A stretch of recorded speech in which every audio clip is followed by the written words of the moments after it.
tarde a todas as pessoas presentes.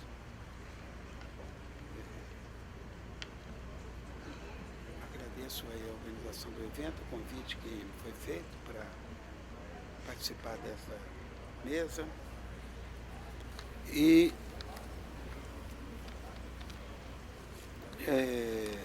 sem delongas, porque o tempo também é curto, eu gostaria de chamar em primeiro lugar para a sua exposição o Dr. Nelson Mussolini, que é presidente executivo do Sindicato da Indústria de Produtos Farmacêuticos, Sindusfarma.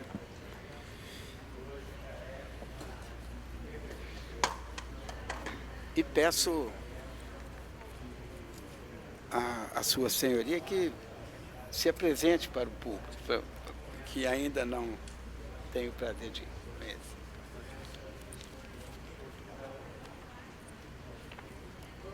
Boa tarde a todos.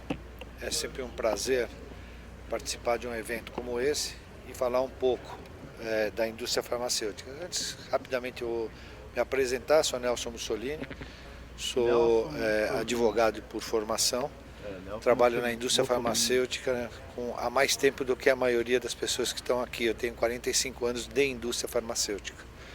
Então, eu sempre militei na área do direito dentro das companhias. Comecei trabalhando na área do direito do trabalho, eu era responsável pela área trabalhista de uma empresa internacional, Fontoura Wyatt, e depois fui galgando outras posições, terminei como diretor jurídico da Novartis, e daí para frente trabalhei numa empresa brasileira e depois fui convidado para reestruturar o Sindusfarma, que é o Sindicato da Indústria Farmacêutica, que eu vou fazer a apresentação do que o nosso sindicato faz. Tá?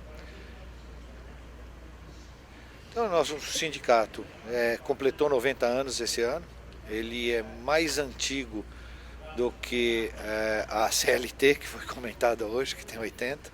Ele é mais antigo que o próprio Ministério da Saúde. Ele tem uma base muito clara de educacional, ele tem um foco educacional muito grande. É um sindicato patronal, hoje ele tem 569 associados. Nós somos o primeiro sindicato a nos posicionar frontalmente contra a contribuição sindical. No momento em que estava começando a discutir contribuição sindical, esse foi o primeiro sindicato a falar: não queremos contribuição sindical. Sindicato patronal ou sindicato de trabalhador tem que viver pelo serviço que presta ao seu associado e não por benesses do governo de qualquer parte. Então, eu sempre tive isso muito claro na minha cabeça quando eu fui para lá como executivo da entidade. Foi a primeira entidade a preparar manuais técnicos, né? E nós hoje representamos algo perto de 95%, 96% do faturamento da indústria farmacêutica no Brasil.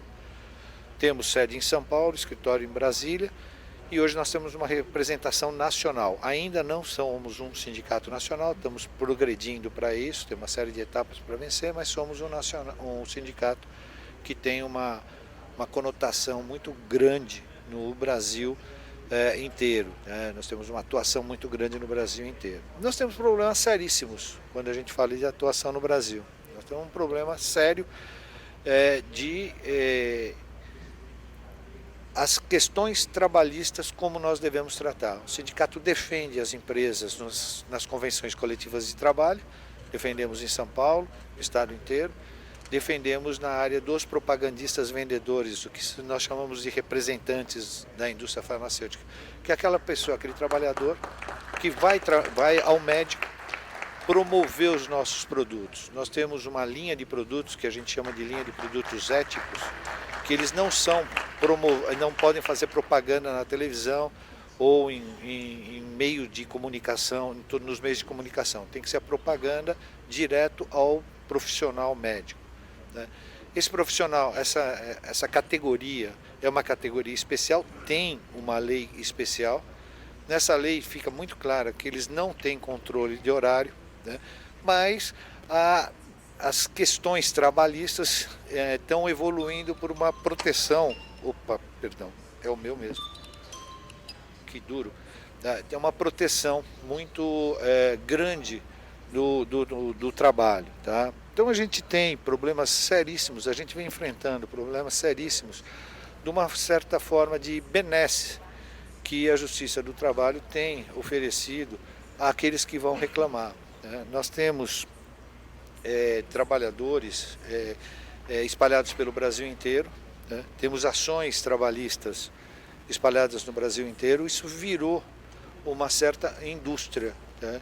O mesmo problema que os portuários tiveram, a indústria farmacêutica vem enfrentando hoje. As ações trabalhistas, elas deixaram de ser reclamações focadas em direitos muito claros e passaram a ser ações muito mais padronizadas do que a gente pode, do que vocês possam imaginar. Nós temos problemas seríssimos com isso. Nós temos problemas que muito focado no estado do Rio Grande do Sul, na 14ª região. Para vocês terem uma ideia, as nossas ações nessa região variam de 400 a 7 milhões e 800 mil reais. Nós temos ações, 5 ações de um grupo de 19 empresas que a gente pesquisou, que são acima de 5 milhões de reais. Tá? E essa é uma amostra muito pequena. Se a gente pegar os 178 indústrias farmacêuticas, esse número aumenta de uma forma assustadora. Para vocês terem uma ideia, o salário médio do nosso propagandista vai de 3 a 7 salários mínimos. Tá? E, por incrível que pareça, uma questão propagandista que hoje ganha, por exemplo, 10 mil reais por mês, ele trabalha 3 anos na nossa empresa, nas nossas empresas, entra com uma reclamação trabalhista e pleiteia na justiça 2 milhões, 3 milhões, 4 milhões, 5 milhões de reais. Tá? E isso traz um problema sério para a indústria e que a gente não tem a mínima dúvida que houve virou realmente uma indústria das ações trabalhistas, principalmente no Rio Grande do Sul. Esse modelo que tem no Rio Grande do Sul, que depois eu vou mostrar a dominância que esse modelo tem, esse modelo que tem no Rio Grande do Sul tentou ser exportado para outros estados, mas graças a Deus os tribunais regionais dos outros estados têm uma visão um pouco mais clara do que é a função do propagandista, de que há necessidade de se cumprir o que está no artigo 61 da CLT, que não tem controle de horário, então não há que se falar de horas extras. Essas questões ficam mais claras nos outros tribunais e muito menos no tribunal da 14ª região. Nós contratamos uma assessoria econômica para fazer um levantamento de todos esses processos, pegando períodos de tempo para mostrar ao Conselho Nacional de Justiça e aos tribunais regionais o risco que nós temos hoje de não ter mais esta função de propagandista vendedor nas nossas empresas. Essa função está tendente a acabar em razão das benesses que são dadas pela Justiça do Trabalho. Né? E aí a gente tem exemplos muito claros, tá, de diferenças de média de ações. Se nós pegarmos os últimos 7 anos, o custo médio de uma ação trabalhista, uma condenação média nos demais tribunais e no Tribunal Regional do Rio Grande do Sul. É praticamente o dobro do que acontece no Tribunal da 2ª Região e mais de 1/3 do que acontece em outros regionais da 1ª Região, por exemplo. Tá? Isso a gente precisa começar a discutir muito amplamente. A gente tem feito essa discussão e quando a gente olha que na média brasileira uma condenação trabalhista está na casa de 24 mil reais e na 14ª região é 10 vezes mais, tem alguma coisa que pode não estar correta. Né? E a gente tem visto que isso de fato acontece. Esses são os dados dos 10 advogados mais litigantes do Rio Grande do Sul. Né? Se vocês pegam, esses são dados dos últimos 7 anos, 10 deles têm mais de 65% das ações trabalhistas. Na lista dos 10 mais litigantes, 6 pertencem ao mesmo escritório de advocacia. E se vocês pegarem as petições iniciais de uma reclamação contra uma empresa, eu vou dar o exemplo do que está aqui da Sanofi, ou de uma reclamação que é contra a Eurofarma, ou de uma reclamação que é contra a Pfizer, ou de uma reclamação que é contra a CIMED, que são laboratórios completamente diferentes, com características completamente diferentes, laboratórios internacionais, um francês, um americano, 2 brasileiros, mas com visões diferentes. As petições iniciais são idênticas, os pedidos são os mesmos, as referências são as mesmas. E há, sem dúvida, troca de favores. Eu sou testemunha do Murilo e o Murilo, na minha ação, é minha testemunha. Isso é muito possível. E aí você começa a ter problemas seríssimos e chegamos a condenações, como eu coloquei, de uma das nossas associadas, de 7,5 milhões de reais. Isso nos preocupa sobremaneira, né? Eu vi o ministro José Luiz Dezena, no painel anterior, ele estava falando sobre a necessidade de nós termos, dos tribunais acatarem o negociado sobre o legislado. Nas nossas cláusulas de convenção coletiva, há uma questão muito clara de que não há hora extra a esse tipo de trabalhador, porque ele não tem o mínimo controle de horário. Eu não sei o que ele está fazendo hoje na rua, então não há essa questão de controle de horário. Mas as testemunhas começam a ampliar todas essas ações e os valores são, como eu demonstrei para vocês, monstruosos. Isso é um desafio para o nosso setor, né? Eu conversei com o professor Robortella e com o professor Manriche, que acabaram de fazer um painel aqui sobre jurisdição social, né? Eu falei que eu não deveria falar nada, que devia pegar um vídeo do que eles falaram e colocar aqui. Nós temos que tomar muito cuidado aonde a gente está levando a justiça do trabalho e o que a gente quer para as nossas empresas no futuro. Nós estamos trabalhando contra a organização do trabalho. Tem até um artigo de lei que penaliza, né, no Código Penal, organização contra uma ação penal contra a organização do trabalho. Nós temos que olhar isso com muito cuidado, porque nós temos empresas do nosso ramo que estão simplesmente fechando as suas ações no Rio Grande do Sul. Não fazem mais promoção médica no Rio Grande do Sul. Quem perde com isso? Quem perde é o trabalhador, em primeiro lugar, tá? Com um salário médio, como eu falei, que chega a 7, 8 salários mínimos. Quem perde? Quem perde é o médico da região, que deixa de receber as informações diretas do trabalhador. Quem perde? Quem perde é o paciente, que muitas vezes não vai ter mais acesso às amostras grátis. Ou seja, não tem ganhador. Se continuarmos nesse tipo de ação, nós não temos ganhador. E o professor Robortella colocou isso de uma forma muito clara aqui. E o professor Manriche repetiu isso e deu um exemplo de uma condenação que teve recentemente em São Paulo de R$1 bilhão contra uma plataforma de tecnologia. Quer dizer, quem ganha com isso? Nós temos que tomar muito cuidado com esse tipo de coisa. Nós não podemos diminuir a força de trabalho no nosso país. Lugar nenhum do mundo tem uma consolidação das leis de trabalho tão antiquada como a nossa, né? A nossa consolidação das leis de trabalho tem 80 anos. Se nós não modernizarmos as relações de trabalho no nosso país, nós não vamos progredir. E o que nós vamos fazer com isso? Fatalmente reduzir o tamanho do trabalho no nosso país. Nós temos hoje um país que tem tudo para ser maravilhoso em termos de mão de obra, de fornecimento de mão de obra, mas a gente não consegue, porque nós temos uma série de barreiras que a gente precisa começar a evoluir.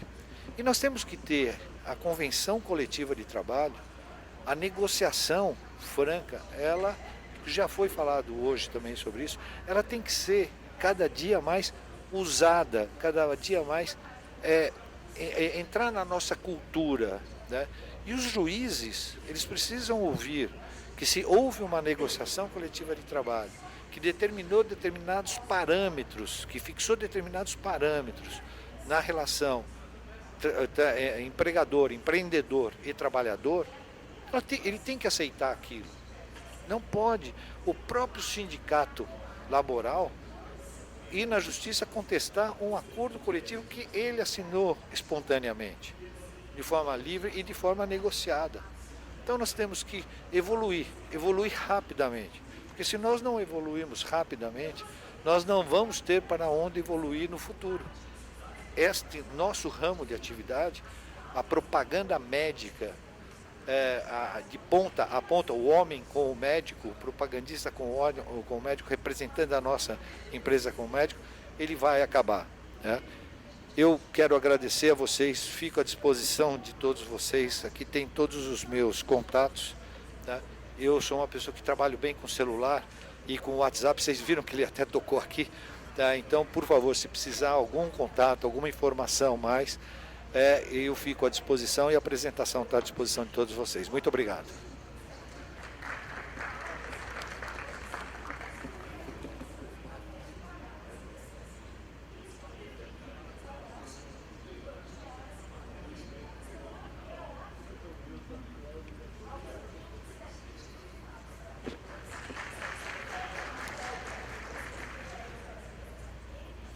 Agradeço em nome da organização do evento ao Dr. Nelson Mussolini pela esclarecedora palestra que acabou de fazer. Muito obrigado. Peço-lhe inclusive desculpas e pedir aqui já pessoalmente, quero fazê-lo de público, por não ter lido integralmente o seu currículo, mas é porque de fato aqui a letra muito miudinha eu não estava enxergando. Mas agradeço, fica então os agradecimentos da organização do evento e meu também em particular, com meu pedido de desculpas mais uma vez. E dando prosseguimento à nossa tarde de palestras, eu tenho a honra e a alegria de apresentar e convidar também para a sua apresentação Dr. Murilo Meneghetti Nassif, que é doutorando em Direito Político e Econômico pela Universidade Presbiteriana Mackenzie, mestre em Direito Público pela Escola de Direito de São Paulo, da Fundação Getúlio Vargas, especialista em Direito Tributário e Constitucional pela PUC de São Paulo e bacharel em Ciências Jurídicas e Sociais também pela PUC de Campinas. Advogado e diretor jurídico da Sanofi Medley, indústria farmacêutica. Prazer tê-lo aqui, doutor Murilo. E até esclarecendo que aqui a letra está maior, eu consegui ler. E tem então tenha bondade.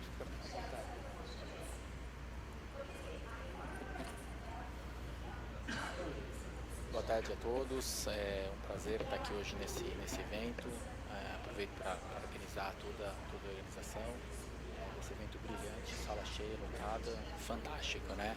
E aqui, na pessoa do ministro Márcio Rico, eu parabenizo também e saúdo todas as autoridades e a todos presentes aqui. Bom, o tema que me foi dado aqui para falar é um pouquinho sobre algumas reflexões de questões polêmicas das relações de trabalho na indústria farmacêutica. E algumas questões polêmicas eu acho que o Nelson Mussolini já trouxe aqui para a gente. Então eu vou só dar uma sequência nesse ponto e eu vou falar um pouquinho sobre a autonomia da vontade. Olha, a autonomia da vontade na relação do trabalho é um tema polêmico, né? Mas a ideia aqui não é criar mais polêmica, e sim deixar uma sementinha para todos, para a gente refletir para como a gente melhora e como a gente aprimora as nossas relações de trabalho no Brasil, tá? De modo geral, gente, eu acho que todo mundo lembra que vem dos dicionários, né? A palavra autonomia, ela é a capacidade que o indivíduo tem de se autogovernar, né? Pelos seus próprios meios. E isso já é incentivado desde a infância, isso começa na infância, né? E aí todos nós aqui sabemos que Foi com a Revolução Francesa que vieram os ideais ali de liberdade para criar, produzir direitos iguais, né? E aí surge essa questão da autonomia e vontade de forma conjunta, né? Então a vontade humana, ela passa a ser um dos itens de um negócio jurídico, né? E essa norma jurídica que trouxe para o ser humano o livre-arbítrio para a escolha de quando um fato é ou não jurídico, né? A doutrina jurídica está repleta de definições sobre o conceito, né, conceituando o que é a autonomia da vontade. Aqui eu só trouxe 2 exemplos, o primeiro da professora Maria Helena Diniz, o segundo da magistrada Natália Berti, professora também. Né. Eu não vou levar tempo aqui lendo para vocês, porque não é essa a ideia. Né. E aí, quando a gente fala em autonomia da vontade, você tem na evolução acadêmica, surgem outros debates, que a autonomia da vontade, autonomia privada, né. Então a autonomia privada seria a espécie do gênero da autonomia da vontade, em que você alberga aqui somente os fatos jurídicos. Então a autonomia privada ela é uma consequência do próprio conceito da autonomia da vontade. Muitos doutrinadores, muitos acadêmicos sequer fazem essa diferenciação. Nós podemos ficar aqui a tarde inteira, horas, debatendo esse conceito do ponto de vista acadêmico, mas não é o nosso objetivo hoje aqui. O que nós devemos ter em mente aqui? O que devemos ter em mente é que o pressuposto dessa autonomia está na liberdade como valor jurídico, na ideia de que o indivíduo é o embasamento da construção social, que sua escolha espontânea é instrumento da efetuação do direito, né? E ela se concretiza de forma objetiva quando da elaboração dos negócios jurídicos. Portanto, o negócio jurídico ele se torna fonte principal das obrigações, né? E esse negócio jurídico é um negócio jurídico que é celebrado pelo indivíduo, o ser humano no sentido amplo da palavra, que é a pessoa natural, que independentemente de gênero, raça, religião, ele é plenamente capaz de exercer direitos e deveres na sociedade civil. Essa autonomia como fundamento do negócio jurídico está associada então com o dever ético de respeitar a palavra dada e está ligado essencialmente à tutela de confiança e ao princípio da boa-fé. Esse é um ponto importante, o princípio da boa-fé. Então, a liberdade, que é o poder de se fazer ou não fazer ao livre-arbítrio do indivíduo, é o poder que as pessoas têm de definir entre exercício e não exercício dos seus direitos subjetivos. E essa autonomia, como todos nós sabemos, ela encontra limites na lei, né? Apesar da essência do negócio jurídico, a autonomia não é absoluta, então ela encontra limites na ordem pública. E é nesse sentido que o Estado intervém nos contratos, e ele o faz não só mediante a aplicação de normas de ordem pública, mas também com a adoção de revisão judicial de contratos, alterando e estabelecendo outras condições. Né? É um interesse que funda-se aqui no princípio da boa-fé, do interesse coletivo e do amparo do fraco contra o forte. E esse amparo, essa atuação do Estado é feita com respaldo na Constituição Federal. Então, ela é feita com respaldo na Constituição Federal em prol de uma justiça social. Temos que lembrar aqui que a nossa Constituição de 88, ela trouxe para o nosso ordenamento jurídico, o chamado fenômeno da constitucionalização do direito privado. Né? O que aconteceu? Os princípios básicos do direito privado foram encampados pela Constituição. Então, tudo acaba passando pela Constituição e tudo acaba chegando no STF, lá no Supremo Tribunal Federal, e é um dos motivos que nós temos um excesso de litígios e de demandas no âmbito do STF. Né? Então esse é um fator oriundo da nossa Constituição, tá? Decorrente do nosso direito. Com isso, né, então nesse sentido, o Estado ele passa a intervir mais, né, na defesa dos mais vulneráveis, e ele limita e redimensiona ali a atuação privada. Então, essa própria liberdade, essa autonomia privada ou autonomia da vontade, ela passa a estar condicionada ao atendimento da dignidade da pessoa humana aqui também, né? E nós todos aqui sabemos que o direito, enquanto uma ciência social, ele está conectado com as transformações civis, econômicas, políticas, e que, portanto, eles se relacionam à própria vida humana, né? Então, o princípio da autonomia da vontade, ou autonomia privada, como quem desejar, ele acaba elevando-se a uma condição de direito fundamental e ele é ao mesmo tempo delimitado por outros direitos fundamentais. E essa relação precisa ser pacífica, precisa ser harmônica, e esses limites precisam ser avaliados no caso concreto individual e nunca de forma abstrata. Tá? Onde nós vemos essas limitações do Estado? De forma muito clara, nós vemos no Código de Defesa do Consumidor. O Código de Defesa do Consumidor é um grande exemplo da limitação da autonomia privada. Então, a legislação de proteção do consumidor, ele exerce uma ingerência sobre as relações privadas, as relações das pessoas, né? Isso implica garantir uma mínima igualdade de condições para que haja o adimplemento de obrigações e para que isso seja realizado de acordo com a boa-fé. Então, os princípios da autonomia da vontade de boa-fé, eles acabam se interligando, eles são essenciais ao contrato, né? Mas mesmo as limitações que o CDC nos traz, elas não são também uma completa relativização da autonomia da vontade. Não. Você tem ali no CDC o dever de informar, então existem limites. E quando você tem no CDC o dever de informar devidamente cumprido pelo fornecedor ao consumidor, não se relativiza a autonomia da vontade. Ela tem um limite ali porque o consumidor foi devidamente informado. Então você não relativiza plenamente o direito do cidadão ali, a autonomia, o livre-arbítrio dele. Da mesma forma, isso acontece na bioética, tá? Na relação da bioética. O que é a bioética? A bioética hoje é um campo interdisciplinar que ele lida com questões éticas e morais relacionadas à medicina, pesquisa médica e outras áreas das ciências da vida. E desse campo surgiu também o biodireito como uma área de especialização. Então o biodireito ele traz os contornos jurídicos e legais para a bioética. E na bioética e no biodireito, a autonomia da vontade ele se refere exatamente à capacidade do indivíduo, ou direito do indivíduo, de tomar uma decisão informada, né, e autônoma. Então, informada e autônoma sobre as questões que afetam a sua própria vida, ao seu bem-estar. O que esse princípio ele respalda na bioética e no biodireito é a capacidade da pessoa de agir de acordo com a sua própria crença, desde que ela esteja devidamente e previamente informada.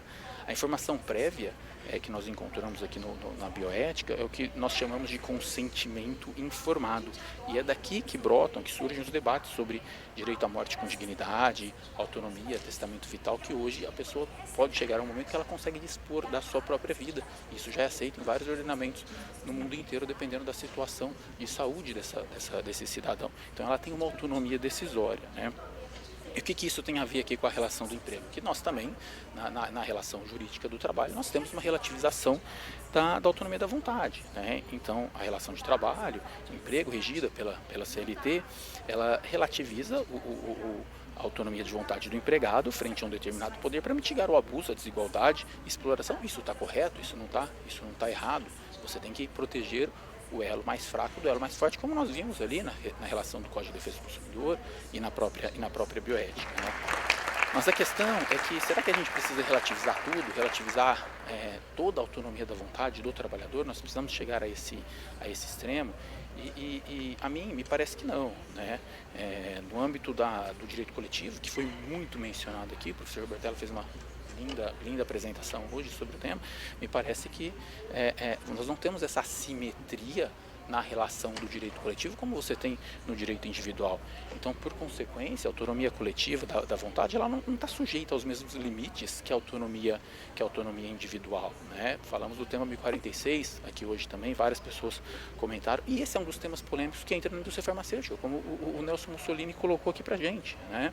Você tem ali, especificamente quando tratamos da jornada externa, o 621 da CLT, negociações coletivas que dispõem sobre a jornada do trabalho, desse empregado, do representante propagandista, e que muitas vezes acabam sendo ignoradas depois no judiciário, e isso traz consequências práticas no resultado social, no resultado da cadeia de emprego. Então isso é um ponto que nós temos que tomar um cuidado, analisar muito bem as consequências jurídicas quando nós temos relativização da autonomia no direito coletivo.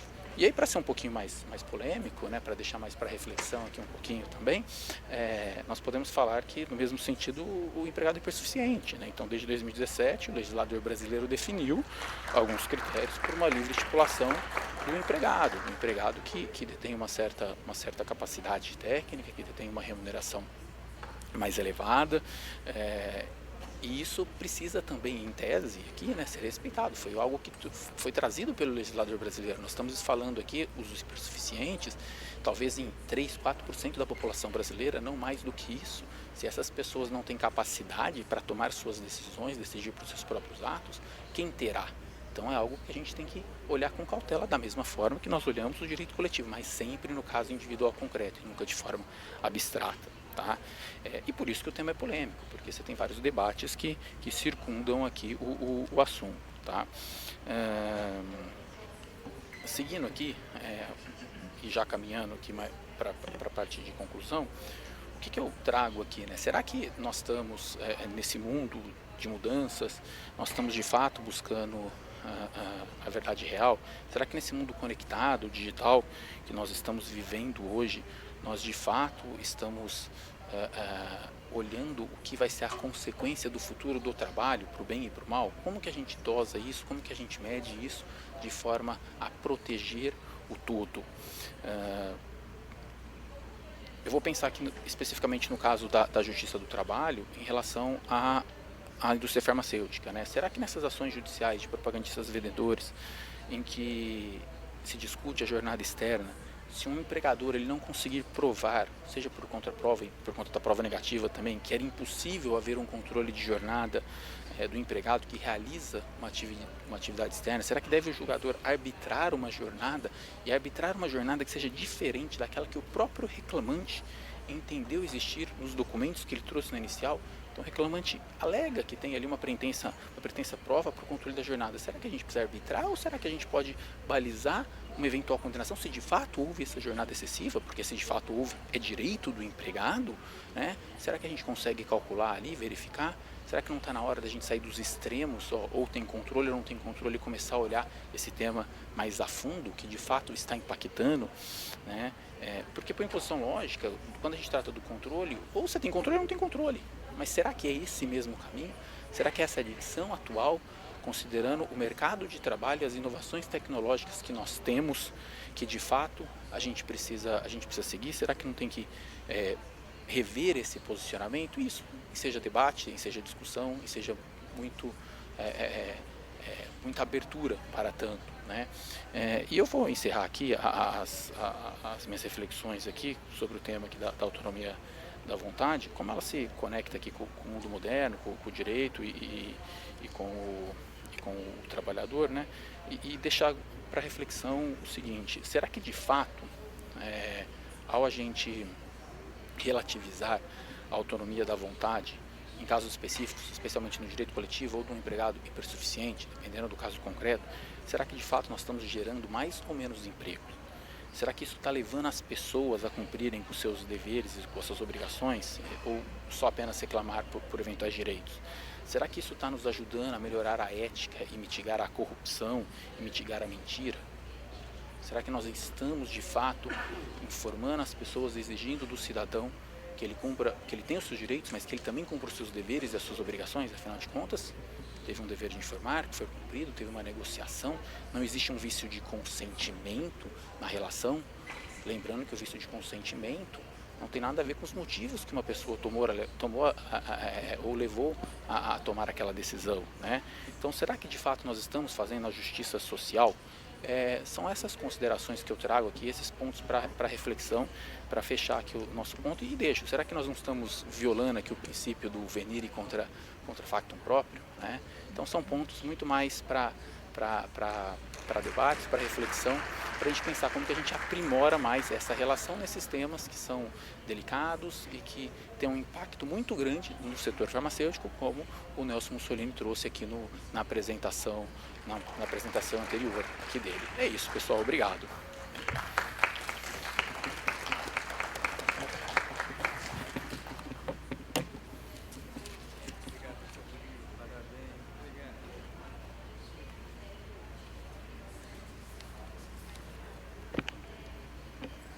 Agradeço e cumprimento o doutor Murilo Nassif pela brilhante palestra. As duas palestras até aqui proferidas mostram quão importante e candente é esse tema desse painel, e para a indústria farmacêutica, para todos aqueles que lidam com esse ramo de negócio. E muito obrigado, doutor Murilo. Parabéns pela apresentação. E tenho agora a honra de convidar para a sua apresentação a doutora Manuela Cristina Fernandes Leite, que é mestre em Direito do Trabalho pela USP e especialista em Direito Constitucional pelo IDP de São Paulo, e é coordenadora da área consultiva trabalhista do escritório Chiodi Minicucci, em São Paulo. Portanto, minha chefe. Depois de aposentado, eu passei a compor, com muita honra para mim, o escritório Chiodi Minicucci. Doutora Manuela, tem a palavra. Obrigada, ministro. E não sou sua chefe, nem sua, nem do ministro Barros Levenhagen, pelo amor de Deus, que vocês são os nossos eternos professores. Ministro, combinei que a gente ia bater um papo aqui, conversar um pouquinho, né? Só à parte, como manda o protocolo de inclusão, eu vou fazer uma breve autodescrição da minha pessoa. Eu sou uma mulher de 1,65 m de altura, de tez branca, cabelos escuros, uso óculos. Meus cabelos estão amarrados de uma forma esvoaçante um pouco acima da minha cabeça. Estou vestindo uma blusa azul, uma calça preta com umas riscas de giz e um flatzinho, chinelinho cinza aqui, bem tranquilo, para a gente conversar um pouquinho hoje, que me falaram que o nosso assunto hoje é temas polêmicos da indústria farmacêutica, né? Esse é o tema do nosso painel.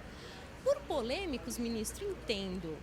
Assunto sem solução, não é mesmo? Coisa para a gente discutir, coisa para a gente debater, né? Então, eu entendo que polêmicos é isso. Então, o que eu trouxe aqui? O que eu separei para a gente conversar um pouquinho? Desafios da dispensa em massa agora, depois da decisão do STF, que veio trazer à tona novamente esse assunto aí para a gente conversar.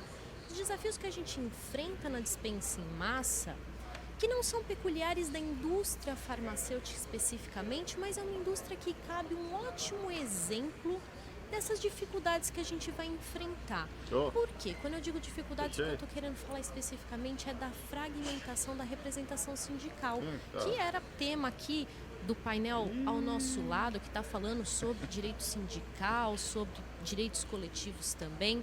Então, a gente tem hoje uma fragmentação da representação sindical. E por que eu trouxe o tema da indústria farmacêutica? A indústria farmacêutica tem empregados espalhados pelo Brasil inteiro, né, em localidades diversas. E eu não estou falando de massas de empregados, né? Eu não estou falando de uma fábrica em determinada cidade. Eu estou falando de 2, 3 empregados em cada região, que são os nossos propagandistas da indústria farmacêutica, que visitam os médicos. Onde houver médicos, por consequência, haverá como o Dr. Nelson Mussolini nos apresentou, algumas dificuldades nos levam a não ter os nossos propagandistas atuando na região, mas a princípio, onde houver médicos atendendo nesse país, haverá representantes da indústria farmacêutica apresentando a esses médicos os nossos medicamentos. Então, nós temos essa pulverização, se eu posso usar essa expressão, de trabalhadores que, por consequência, também acabam se vendo representados, ou podem acabar se vendo representados, por diversos sindicatos que também são pulverizados. É que para mim aqui na Câmara parece extremo já. Trouxe essa lateral, base aí no territorial de municípios, a gente tem muitas vezes sindicatos que abrangem 1, 2, 3 municípios que representam um número infinitesimal de trabalhadores ali. Então, quando a gente fala de dispensa em massa, a gente vai enfrentar essa questão agora. Quantos sindicatos eu tenho que conversar, né? Então, é um cenário caótico, porque muitos desses sindicatos acabam por não estarem organizados em federações ou em confederações. São sindicatos com uma representação sindical que, me perdoe a expressão, praticamente ou nula, porque não tem normas coletivas, não tem, às vezes, canais de comunicação com o qual nós possamos acessá-los com facilidade. Nós enfrentamos muito disso na pandemia. Eu acredito que todas as áreas da indústria se surpreenderam com a dificuldade de alcançar alguns sindicatos profissionais, de não conseguir o contato com esses sindicatos para negociar temas tão importantes, né, durante a pandemia. Então, nós temos realmente esse cenário caótico da representação sindical no Brasil. E foi nesse cenário, então, que o tema 638 do STF, se me permite ler qual foi o tema que foi sedimentado, que a intervenção sindical prévia é exigência procedimental imprescindível para dispensa em massa de trabalhadores, que não se confunde com a autorização prévia por parte da entidade sindical ou celebração de norma coletiva. Alguns dados importantes sobre o julgamento que levou esse tema lá ao STF. Esse julgamento se refere a um caso que foi antes da reforma trabalhista, ou seja, antes do artigo 477-A ser incluído na CLT. Isso é importante a gente retoma isso adiante. Outra coisa muito importante é que essa decisão foi baseada num caso concreto em que nós estamos falando de uma dispensa da Embraer, em que nós tínhamos aproximadamente 4.200 empregados sendo dispensados de uma região de fábrica. Conflitos com a reforma trabalhista, sinceramente, ministro, não acho que tem. O ministro Marco Aurélio, que era o relator do processo a princípio, depois o ministro Edson Fachin assumiu, mas ele menciona o artigo 477-A da CLT, mesmo tratando de um caso anterior a ele, e a redação do próprio tema casa com o que nós lemos na CLT. Afinal, a CLT, o 477-A, vai falar que as dispensas individuais, plurimas e coletivas, elas se equiparam para todos os fins e elas não exigem a autorização prévia por parte da entidade sindical ou celebração de norma coletiva. Exatamente a mesma coisa que o tema trouxe para a gente, o tema 638.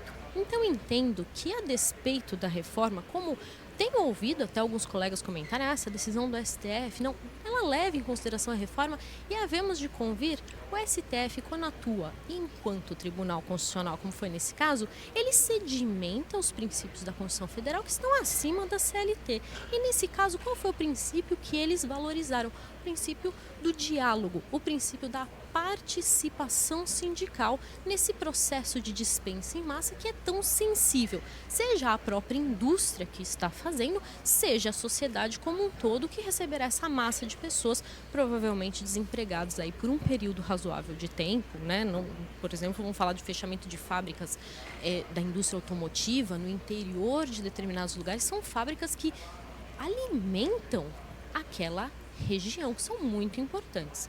O senhor também, lá de Minas, sabe o quanto a Vale é importante em determinadas regiões de Minas Gerais, né? Como realmente um pilar de empregos ali daquela região.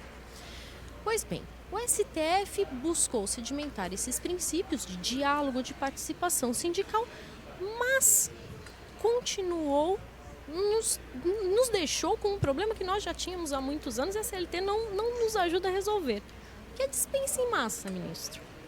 Não sabemos, a gente não tem uma definição legal, sequer jurídica, assim, jurisprudencial, eu diria, do que seja dispensa em massa. A CLT não nos ajuda. Se a gente for se socorrer na CLT, ela não está nos ajudando agora, porque a CLT fala em dispensas individuais, ok, dispensa plurima e dispensa coletiva.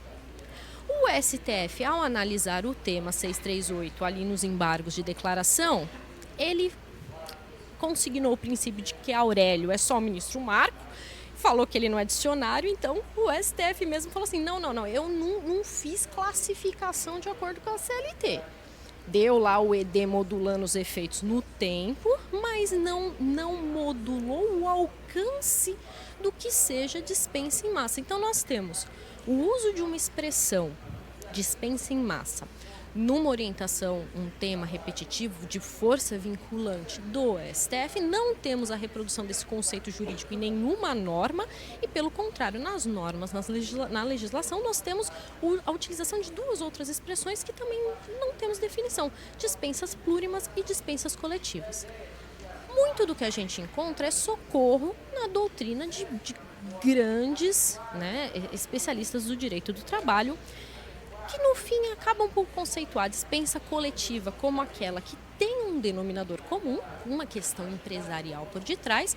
A dispensa plurima já é uma dispensa de indivíduos que podem ser considerados, com perdão do pleonasmo, individualmente, por suas características únicas, mas uma dispensa de mais de uma pessoa.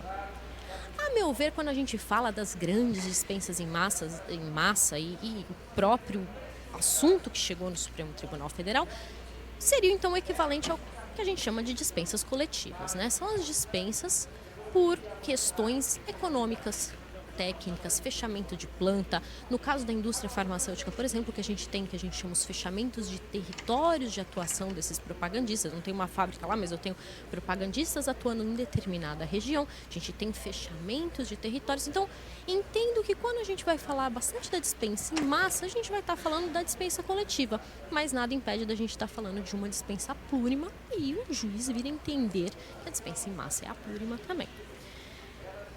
Novamente, não temos definição sobre o que seja essa dispensa na lei. E aí nos socorre. E alguém tem? Pois bem, Estados Unidos, só para trazer um exemplo, tem uma definição muito clara do que sejam as dispensas em massa e, inclusive, uma regulamentação própria chamada The Warren Act, que dispõe não só sobre questões de fechamento de planta, questões técnicas, como os mass layoffs, que eles chamam, que são essas dispensas coletivizadas. E algumas regras são importantes e talvez valesse a gente trazer essa polêmica para a gente começar a olhar para fora e talvez se espelhar para criar uma legislação própria. Os Estados Unidos, por exemplo, dentro desse The Warren Act, que é federal, mas também pode ser regulado pelas leis estaduais, cada uma com o seu poder vinculante ali dentro da legislação federal. Então dispõe que a regra é a seguinte, ela é bem interessante. Entre 50 trabalhadores e 499, você entra no The Warren Act, desde que esses 50 a 499 representem 33% da sua massa total de empregados vinculados ao seu CNPJ. Acima de 500 empregados, a regra de 36% não é mais importante. Acima de 500 empregados, você entra no The Warren Act. Outra coisa muito importante que o The Warren Act traz, e eu acho que isso é essencial também para a gente discutir a dispensa em massa no Brasil, é o período em que se dá essa massa de dispensas. Eu posso dispensar 49 trabalhadores hoje, posso dispensar 49 amanhã para nunca entrar no The Warren Act? Não.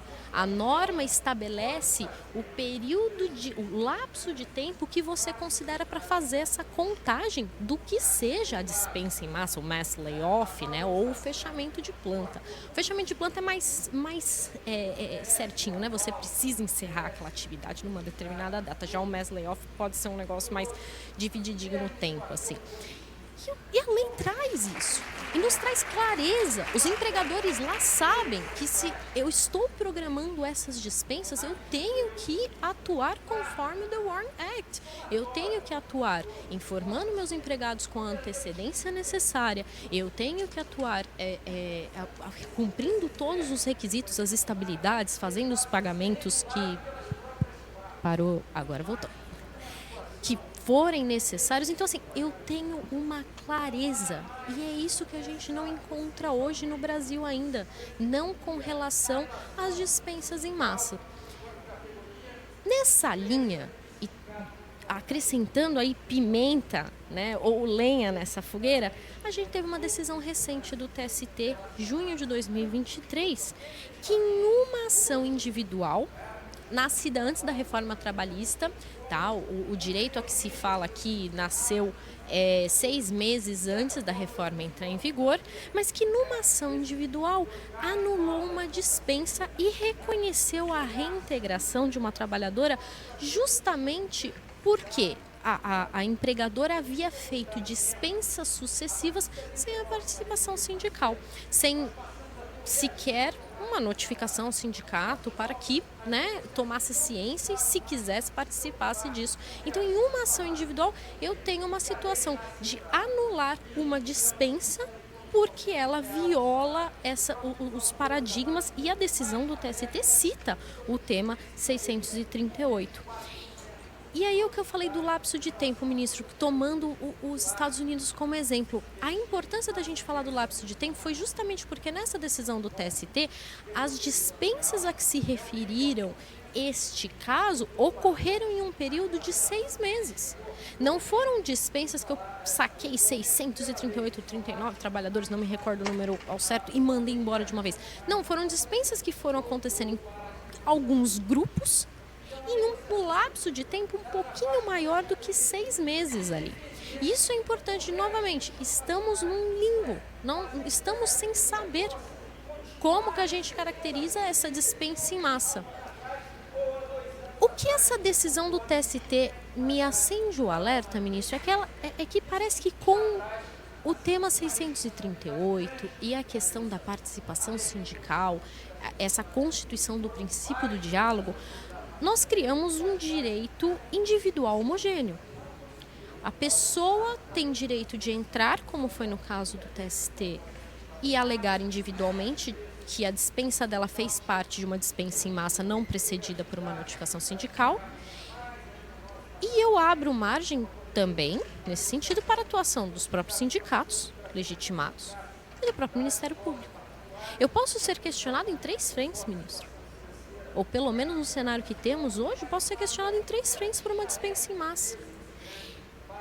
Acabo eu por criar ao empregador o ônus de se defender em 3 frentes, ministro, sobre se aquela dispensa foi ela uma dispensa em massa ou não, se aquele sindicato me atendeu ou não me atendeu, se eu tinha ou não meios de acessar aquele sindicato ou não tinha, ao Ministério Público também me defendo na vertente que foi uma dispensa em massa ou não foi. Tudo isso cria um cenário de insegurança muito grande, porque, novamente, o que nós consideramos a dispensa em massa?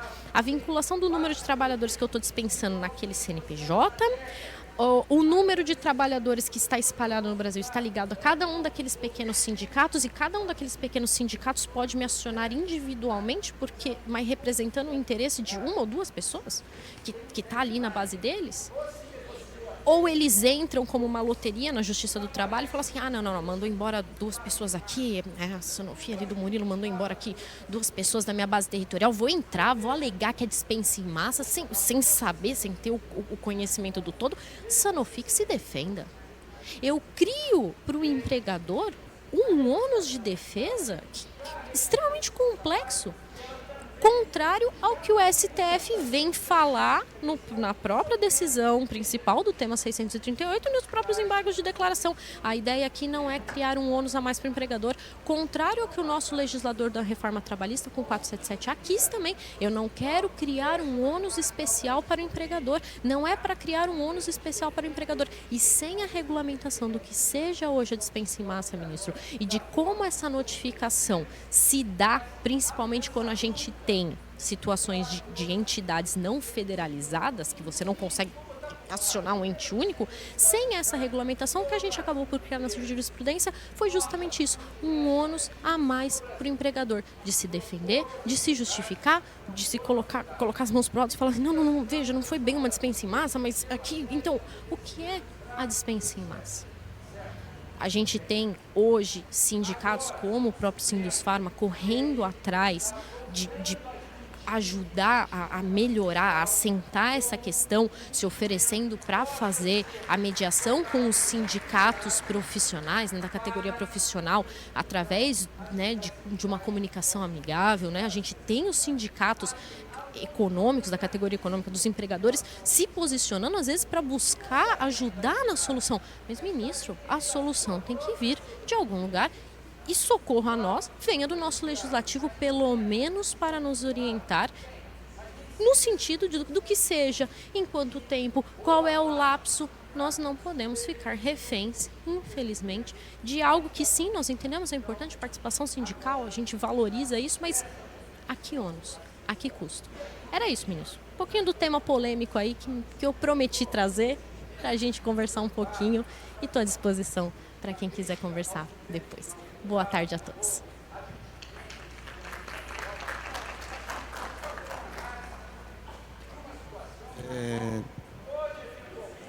Eu penso, doutora Manuela, que a questão de fato muito complexa é o reflexo de uma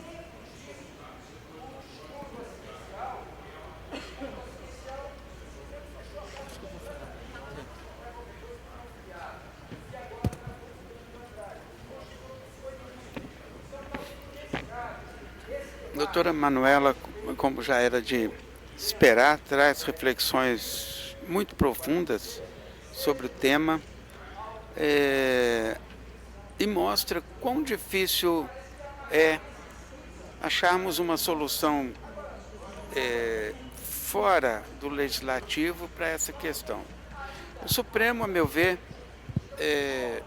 foi tímido no julgamento dessa questão, porque ele deixou em aberto a forma de atuação do sindicato nesse processo de dispensa coletiva. Ele tinha que ter esclarecido melhor essa questão. Nós não temos lei sobre o tema. Até que essa inação do legislativo propicia e mostra também a dificuldade que tem o juiz no enfrentamento dessas questões novas. Porque o juiz se vê compelido, como no caso aqui mencionado como exemplo, a criar a norma. Quando eu não sou mais juiz, mas quando o juiz não pode criar a norma, o juiz não legisla. Então, a dificuldade é muito grande. Eu por acaso, participei do julgamento desse caso da Embraer. Eu compunha a seção de dissídios coletivos do Tribunal Superior do Trabalho e me lembro bem do julgamento desse caso.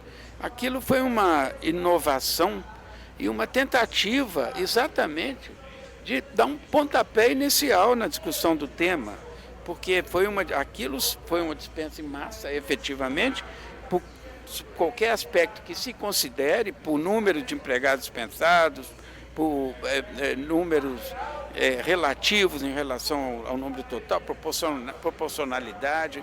Então, foi um pontapé inicial, mas que, inclusive, o voto original, que era do ministro Maurício Godinho Delgado, era de considerar que houve dispensa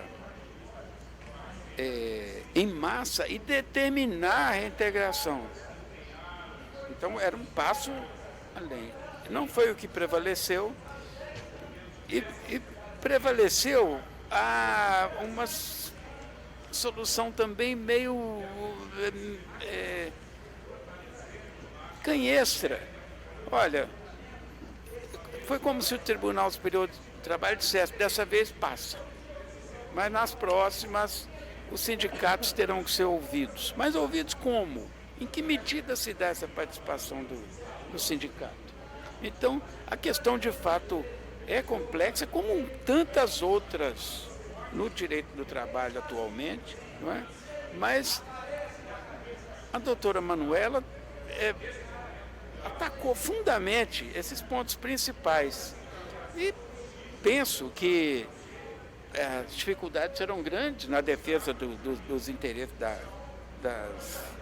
das indústrias, das empresas que efetuarem dispensa, como no caso, ainda que pulverizadas. E esse exemplo de se considerar como direito homogêneo, então a dispensa de um só empregado pode ser considerado, para os efeitos da conceituação como dispensa em massa. Isso é muito complexo. E teremos sim essa discussão, e que vai forçosamente desaguar novamente no Supremo, não é? Que terá que vencer essa timidez com que se ouve na apreciação dessa matéria. Se não houver, se o Legislativo não se pronunciar até lá, nós continuaremos tendo o problema. Mas é interessante, e aqui eu quero cumprimentar a doutora Manuela por ter abordado esses pontos, que reclamam sim uma profunda reflexão, porque todos nós teremos que enfrentar essas questões, os juízes terão que enfrentar essas questões, e nós, também na defesa das empresas farmacêuticas, vamos sim ter que enfrentar essas questões em quantas frentes. Aqui ela destacou essas 3 frentes, talvez surjam outras, e teremos que estar preparados para enfrentar a questão em todos os seus mais amplos aspectos. A observação que eu tinha a fazer, cumprimento mais uma vez a doutora Manuela, agradeço a participação e agradeço a atenção de todos quantos nos ouviram e dou então por encerrada a palestra desse painel. Muitíssimo obrigado.